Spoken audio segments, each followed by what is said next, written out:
bath for Parkinson's? Yeah, for Parkinson's, probably your best bet with something like that would be to utilize frankincense.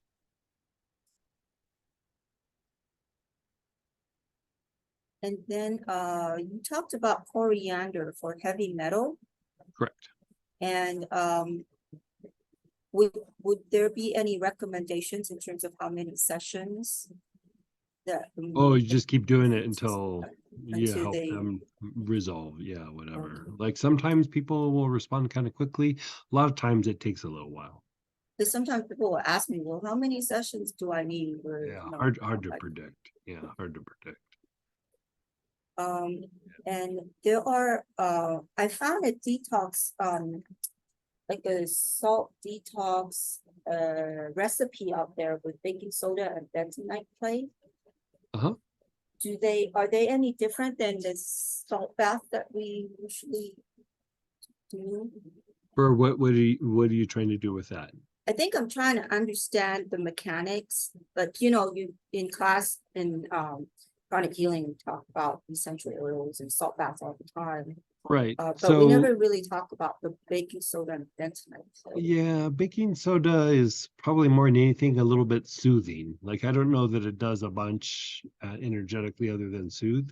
The bentonite clay does pull things out of the body a little bit. I mean, it's not massive, but it has an impact. I mean, I throw some bentonite clay into a salt bath from time to time. I mean, I don't do it a lot, but like, probably once a month.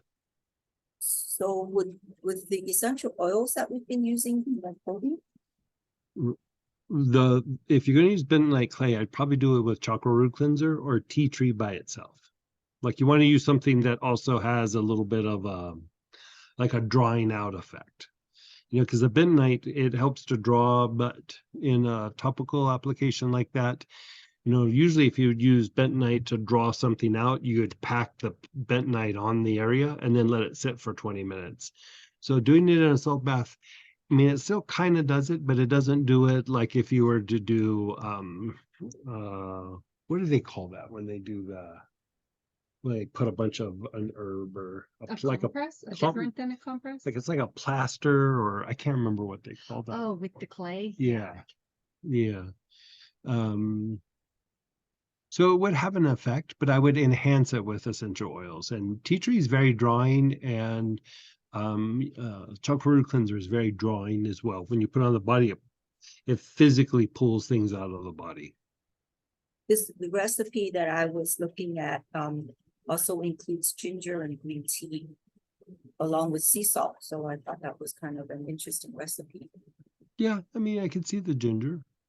Like ginger is very good for opening up the pores and things like that. It makes you sweat a little bit. Um, yeah, you could try that. It's just a little different than the different type. Yeah, yeah, yeah. And then